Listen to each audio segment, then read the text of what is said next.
Praise the lord.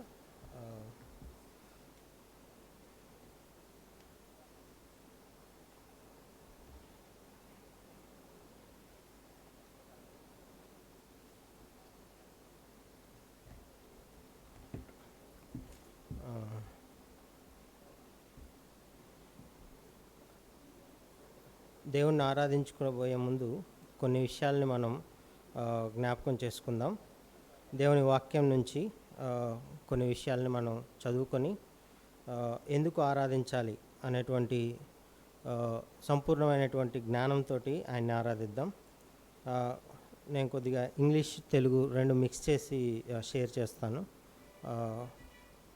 First we will read from the book of Genesis chapter 22, ఆదికాండము 22వ అధ్యాయం.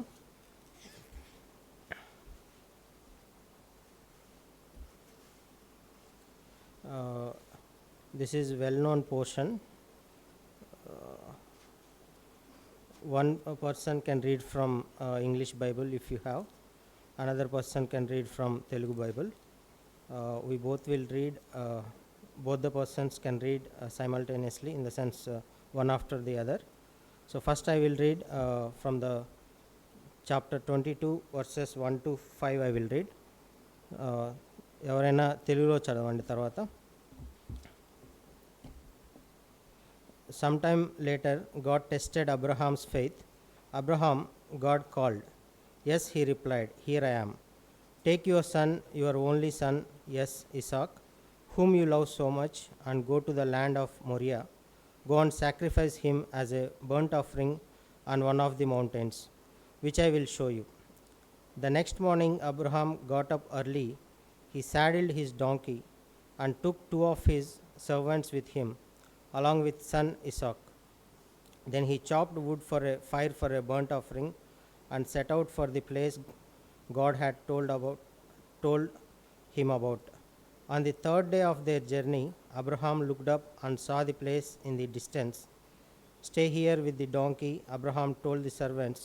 The boy and I will travel a little farther. We will worship there and then we will come right back.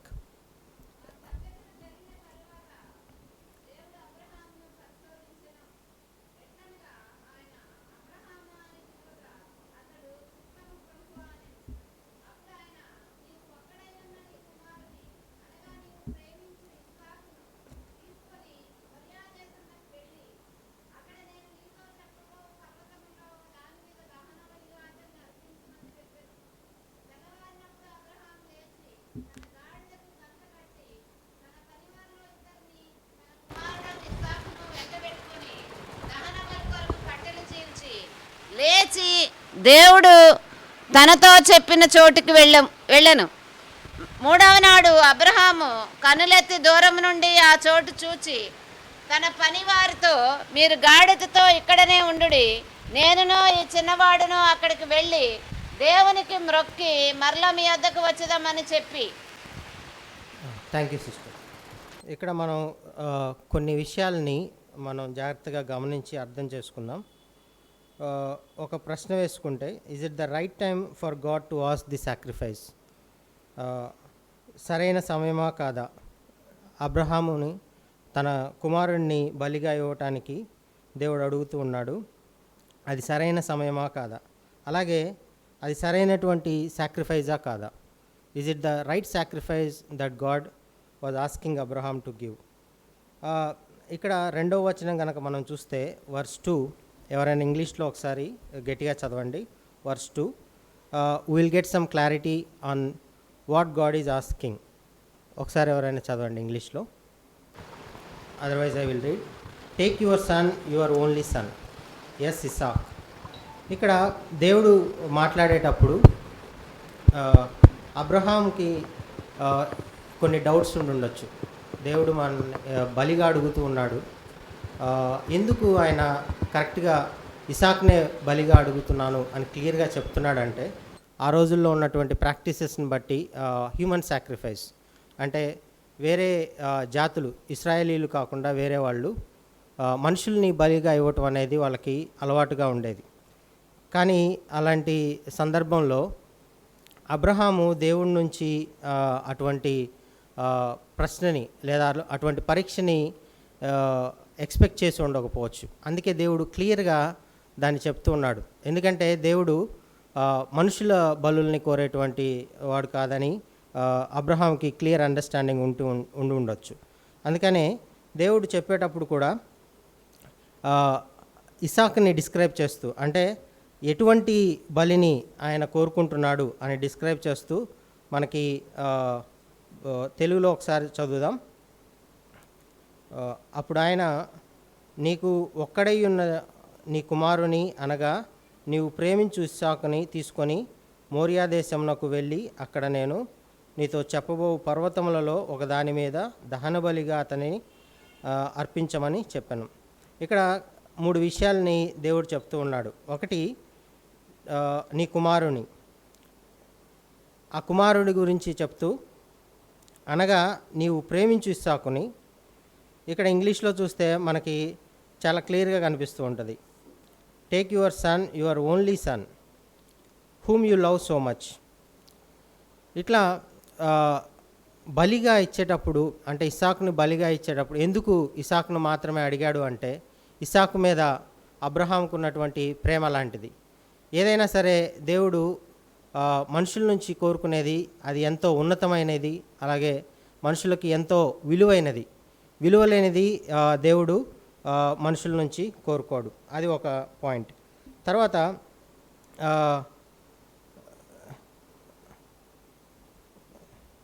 దీన్ని మనం కనుక జ్ఞాపకం చేసుకుంటే అసలు ఎందుకు ఈ వాక్యం ఇంత క్లియర్గా రాయబడింది అంటే, the seriousness and sincerity required for this sacrifice is clearly mentioned. బలి యొక్క సీరియస్నెస్ కానీ, లేకపోతే దేవుడు దాన్ని ఎంత సీరియస్గా చూస్తూ ఉన్నాడు అనే విషయాన్ని మనం ఇక్కడ చూసుకోవచ్చు. తర్వాత ఇక్కడ జర్నీ అనేది చాలా ఇంపార్టెంట్, మనం జాగ్రత్తగా గమనించుకోవాలి. ఒకసారి ఈ జర్నీని మనం డిస్క్రైబ్ చేస్తే ఇది ఆల్మోస్ట్ ఒక 3 days జర్నీగా మనం చూడొచ్చు. అబ్రహాముకి ఒకవేళ మనం కనుక సరిగ్గా అర్థం చేసుకుంటే రాత్రి చెప్పుండవచ్చు దేవుడు. అందుకే ఇక్కడ వాక్యంలో రాయబడి ఉంది, తెల్లవారుజామునే లేచి అబ్రహాము బయలుదేరాడని. అంటే రాత్రి చెప్పగానే అబ్రహాము ఎంతో ఇంట్రెస్ట్గా ఆయన బయలుదేరటం మనం చూస్తూ ఉన్నాం. ఇక్కడ మనం దేవుడు మాట్లాడిన తర్వాత ఒకవేళ నాలాంటి వాడు, కొంతమంది ఇప్పుడు సరే నాలాంటి వాడు కనుక అయితే అబ్రహాం మాట్లాడిన తర్వాత అనుకోవచ్చు, ఇది నిజంగా అబ్రహాంతో దేవుడు మాట్లాడిన తర్వాత అనుకోవచ్చు, ఇది నిజంగానే దేవుడు నాతో మాట్లాడా. I may doubt the command of God. ఎందుకంటే మనం దేవుడి నుంచి ఆశీర్వాదాలను ఎక్స్పెక్ట్ చేస్తాం, దేవుడి నుంచి కొన్ని మంచి విషయాలను ఎక్స్పెక్ట్ చేస్తాం. అలాంటిది దేవుడు ఎంతో అపురూపంగా చూసుకునేటువంటి కుమారుణ్ణి బలిగా అడిగాడు అంటే ఏదో నేను మిస్అండర్స్టాండ్ చేసుకున్నానేమో అనేటువంటి ఒక చిన్న డిస్కషన్ అనేది జరుగుండొచ్చు. కానీ అబ్రహాంకి ఎటువంటి డౌట్ లేదు. దేవుడు చెప్పేటప్పుడు కూడా ఏదైనా నీకు నచ్చిన దాన్ని ఇవ్వమని అడగొచ్చు. ఒకవేళ దేవుడు గనక అబ్రహాంని పరీక్షించాలి అని అనుకుంటే, సో క్లియర్గా నీ కుమారుణ్ణి నాకు బలిగా ఇవ్వు అని చెప్పకుండా నీకు ఇష్టమైన దాన్ని తీసుకొచ్చి నాకు బలిగా ఇవ్వు అని చెప్పుండొచ్చు. కానీ దేవుడు క్లియర్ కట్గా ఇక్కడ ఇంగ్లీష్లో చదువుతుంటే నాకైతే ఎంతో ఆశ్చర్యం కలిగింది. Yes, it is Isaac whom I am asking you as a sacrifice. That's what it is written in Bible. So there is no doubt in the mind of Abraham. So morning లేచాడు, నీట్గా ready అయిపోయాడు. అక్కడ ఒకసారి చదువుదాం మనం.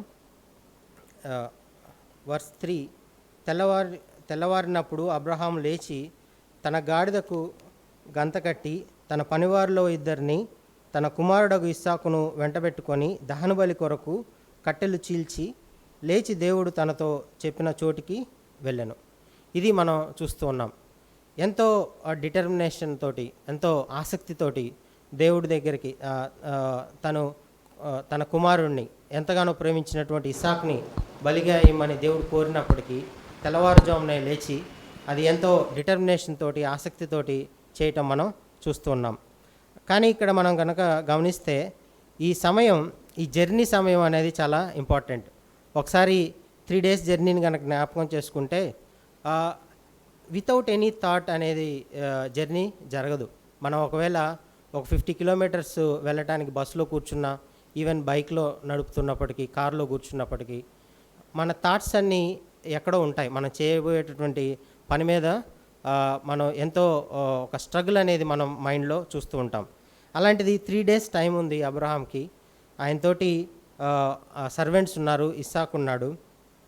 ఇక్కడ బైబిల్లో struggle face చేసినట్టు కానీ వాళ్ళ డిస్కషన్స్ రికార్డ్ చేయలేదు. కానీ అబ్రహాము ఆలోచనలు అనేవి మనం గనక ఒక తండ్రి హృదయాన్ని అర్థం చేసుకొని ఈవెన్ మనం ఆయన ప్లేస్లో పెట్టుకున్నప్పుడు కూడా ఆలోచనలు అనేవి చాలా ఎంతో స్ట్రగుల్, గందరగోళం ఉండుండొచ్చు.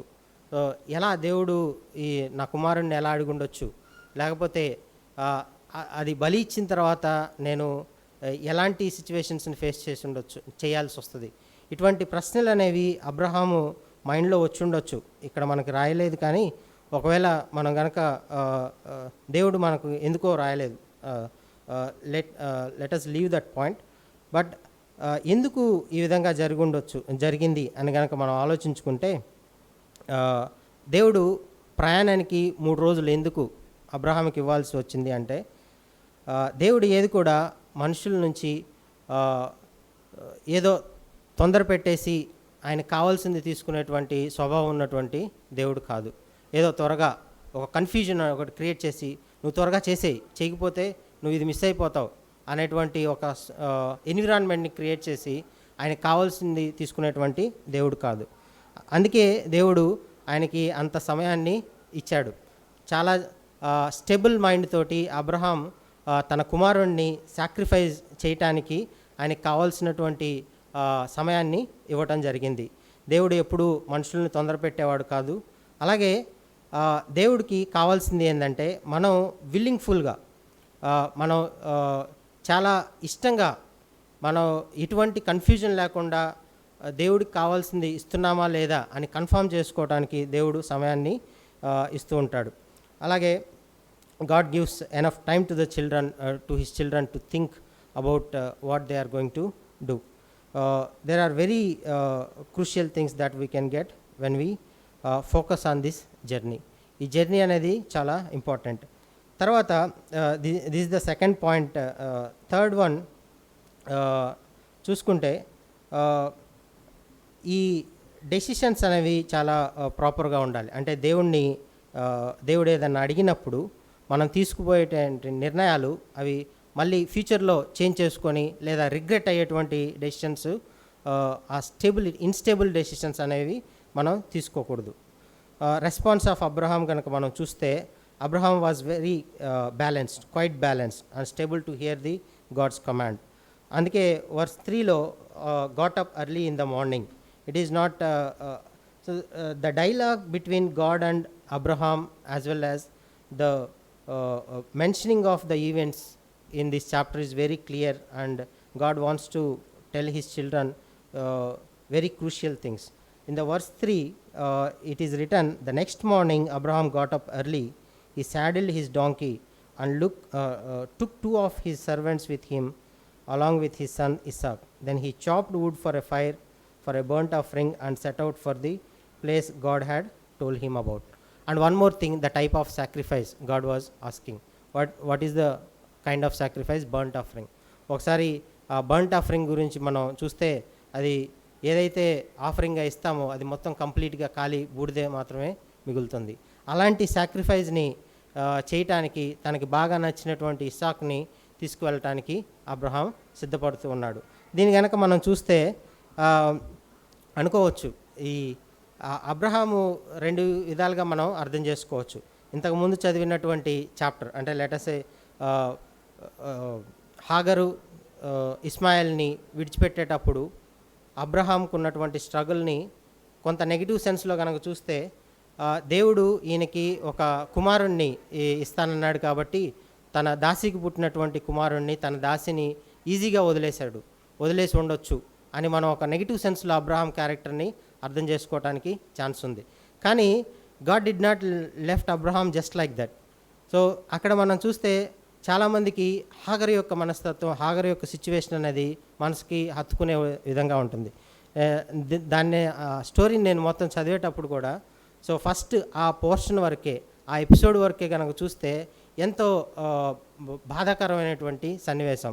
హాగరు తన బిడ్డను తీసుకొని తనకున్నటువంటి అన్ని వస్తువుల్ని వదిలేసి ఒంటరిగా వెళ్ళిపోయే సిచ్యువేషన్ కనుక మనం చూస్తే మనం అనుకోవచ్చు అబ్రహాం ఎంత ఈజీగా వదిలేశాడేమో అని కొంతమందికి డౌట్ రావచ్చు. అలాగే దేవుడి మీద కూడా, ఆయన క్యారెక్టర్ మీద, ఆయన ప్రేమ మీద కొంత డౌట్ క్రియేట్ చేయొచ్చు.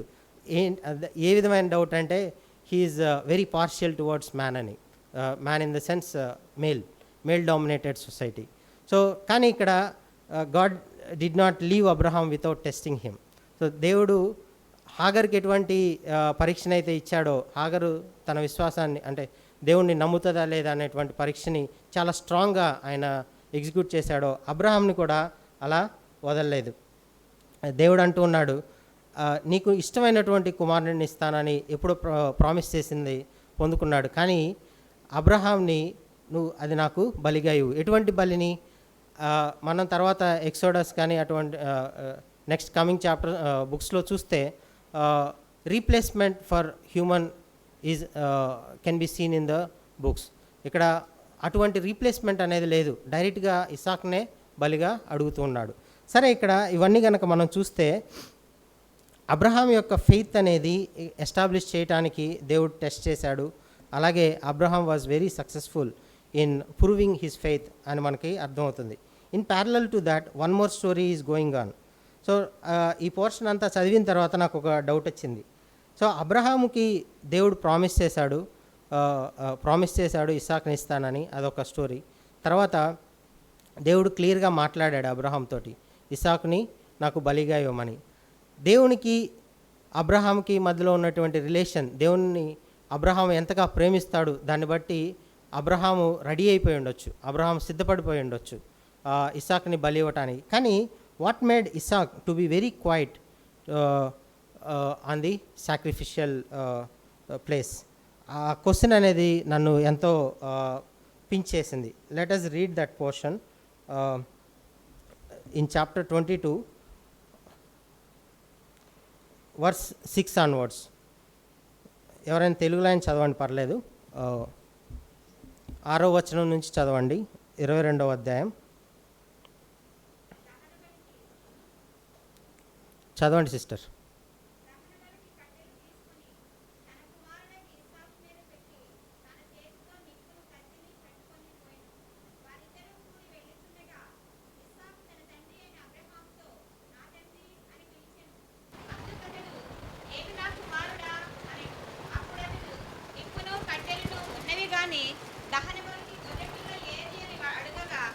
అబ్రహాము, నా కుమారుడా, దేవుడే దహన బలికి చదవండి. దహనం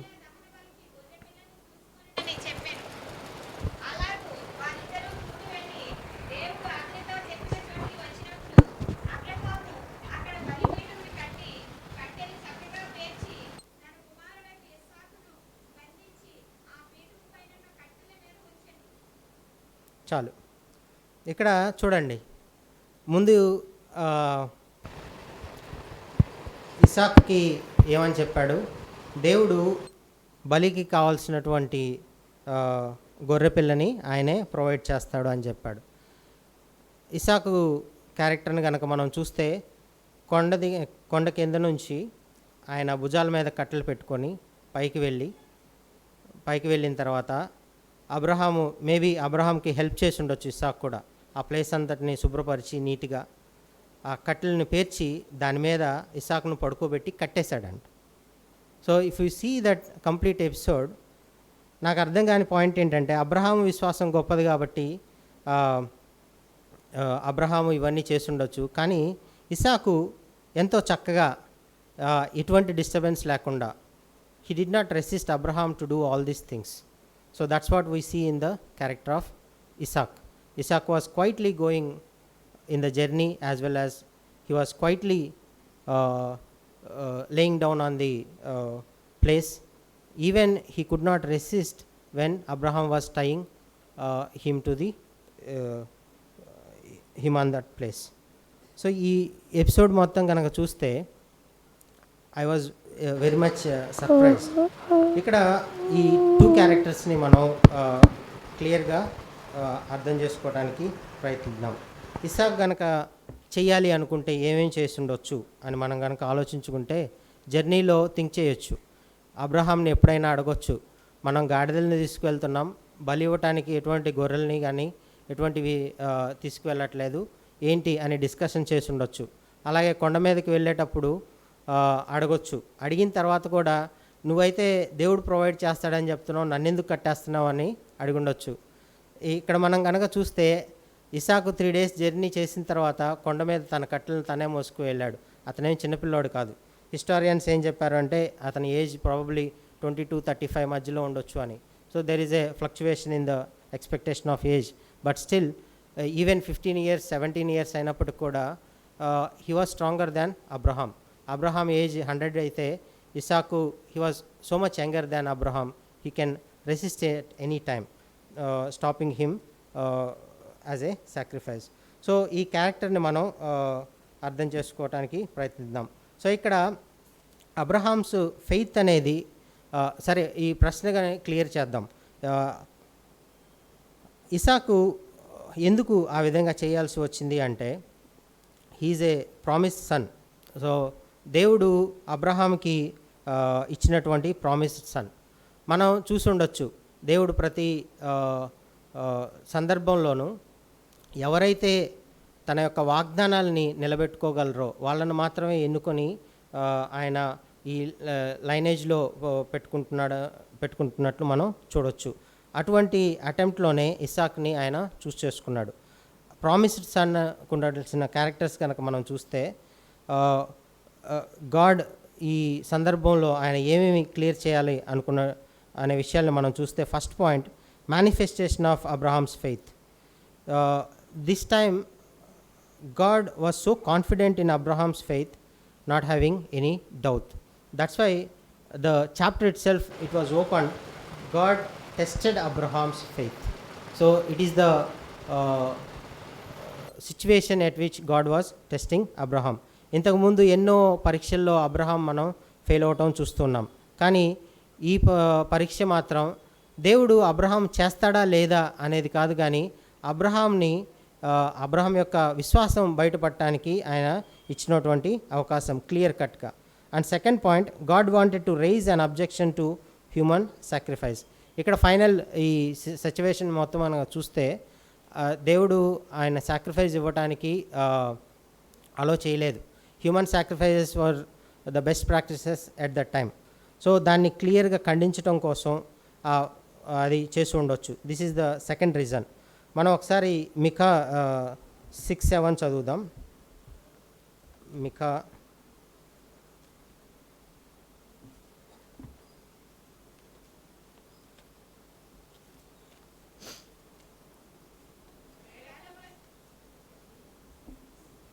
చదవండి.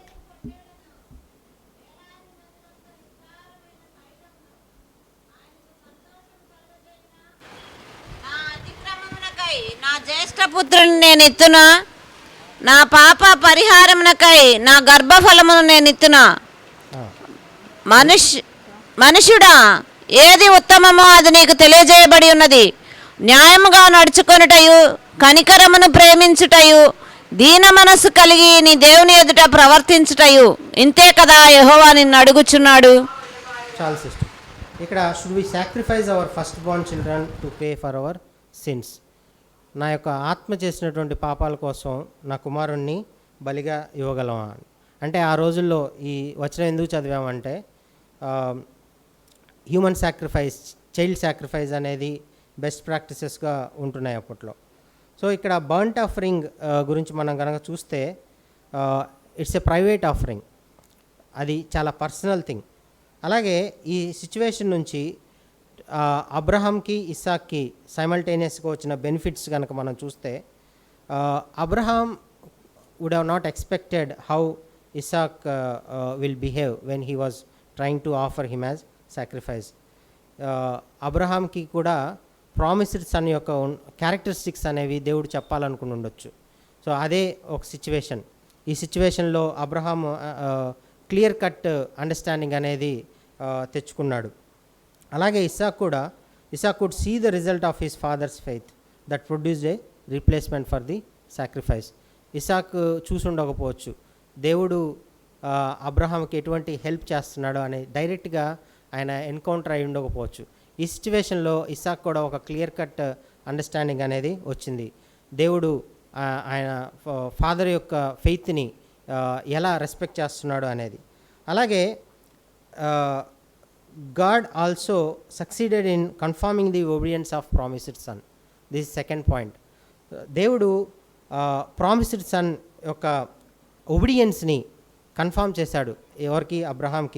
అబ్రహాంకి అంతకుముందు చేసినటువంటి ప్రామిసెస్ బట్టి ఇసాకు తన కుమారుడుగా వచ్చాడు. కానీ ఇసాకు ఉన్నటువంటి గొప్పతనం, ఆయన కుమారుడికి ఉన్నటువంటి గొప్పతనం అనేది అబ్రహాంకి తెలియచేయబడింది. ఈ సందర్భంలో father son relation was clearly established. That's why Isaac probably was in the lineage of Jesus Christ. And ఇక్కడ కనుక దీన్ని మనం క్లియర్గా అండర్స్టాండ్ చేసుకుంటే, ఆడమ్ ఎలా అయితే గార్డెన్ ఆఫ్ ఈడెన్లో ఫెయిల్ అయ్యాడో, ఆయన ఫెయిల్యూర్ని జీసస్ క్రైస్ట్ ఒక సక్సెస్ లాగా చేంజ్ చేశాడు. ఒకసారి మాథ్యూ చాప్టర్ 26 చదువుదాం. Matthew 26:36. One person please read in English and other person can read in Telugu. Matthew 26.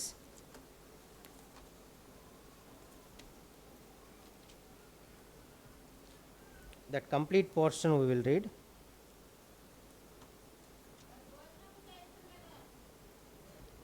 చదవండి సిస్టర్. దాన్ని ఆశీర్వదించి విరచి తన శిష్యులకిచ్చి, మీరు తీసుకొని తినుడి, ఇది నా శరీరం అని చెప్పెను. మరియు ఆయన గిన్నె పట్టుకొని కృతజ్ఞతాస్తుతులు చెల్లించి వారికిచ్చి, దీనిలోనిది మీరందరూ త్రాగుడి, ఇది నా రక్తము, అనగా పాపక్షమాపణ నిమిత్తము అనేకుల కొరకు చిందింపబడుతున్న నిబంధన రక్తము.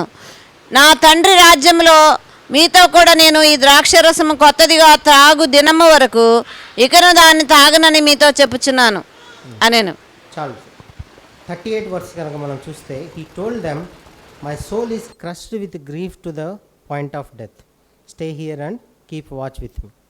సో ఈ పాయింట్ని ఒకసారి కనుక మనం చదివితే, one man of God was saying like this,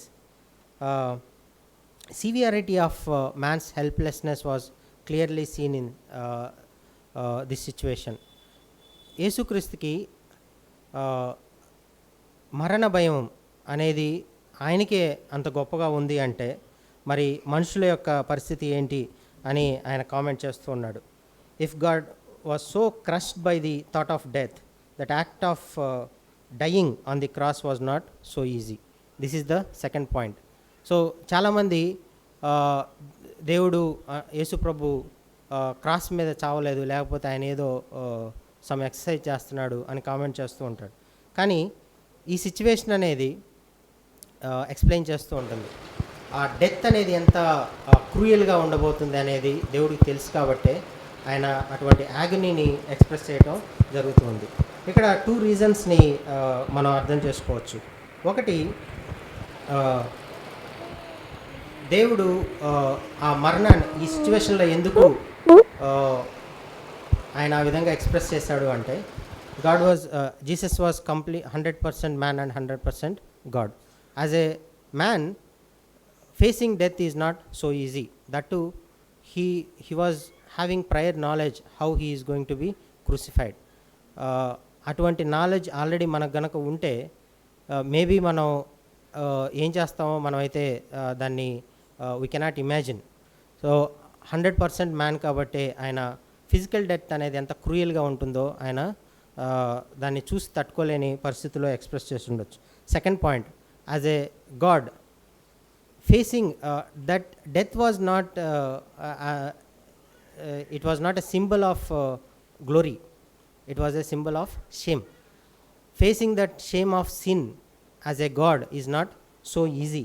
That was the second reason why he was expressing so much agony. So ఇవన్నీ మనం చూసినప్పటికీ he was very happy to be crushed on the cross of Calvary for our sins. So let us read from Isaiah chapter 53 verse 10. I will read it for you. One person may read in Telugu later on.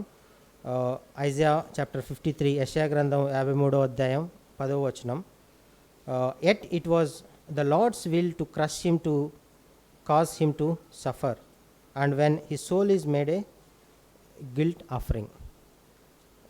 అది దేవుణ్ణి ఒకళ్ళ తెలుగులో చదవండి.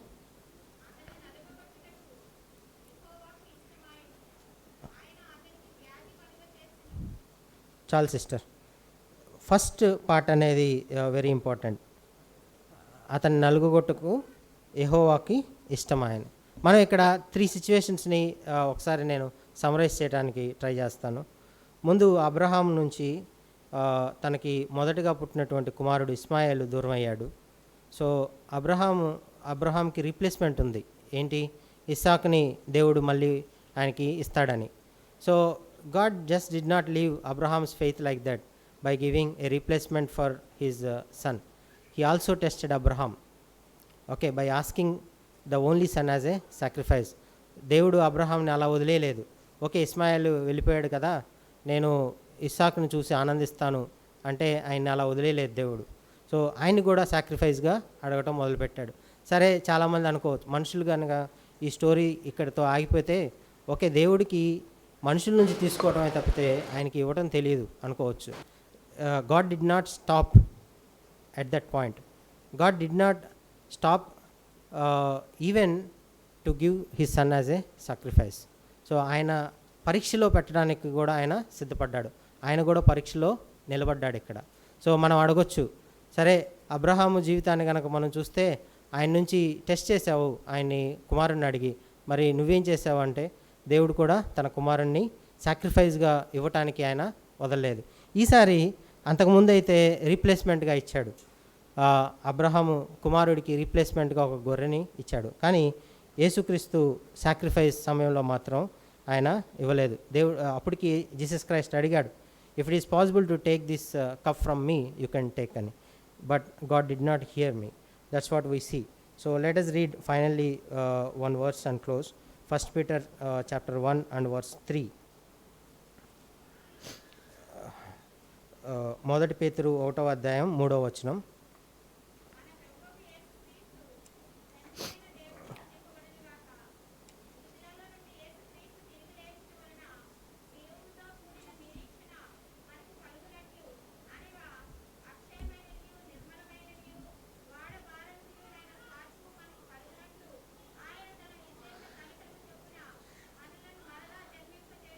చాలు sister.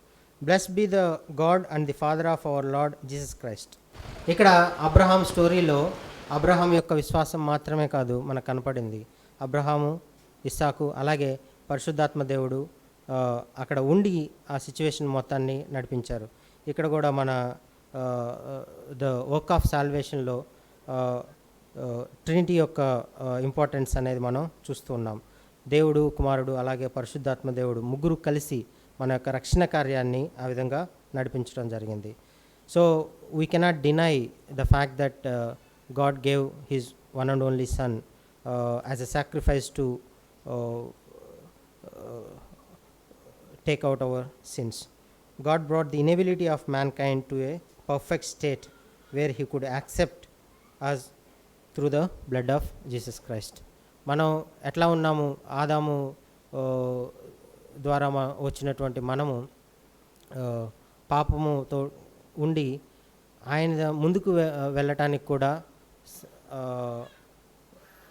అటువంటి accepted స్టేట్లో లేని మనల్ని perfect స్టేట్లోకి, he could not put any blemish when we go to heaven by giving different reasons. So since we are born again through the blood of Jesus Christ, we are clearly accepted by our Lord. So by remembering the fact that we have been accepted in his inheritance, let us worship him with whole heart. So ఈ విషయాలన్నింటినీ జ్ఞాపకం చేసుకొని మనం దేవుణ్ణి ఆరాధిద్దాం. Praise the Lord. May his name be glorified.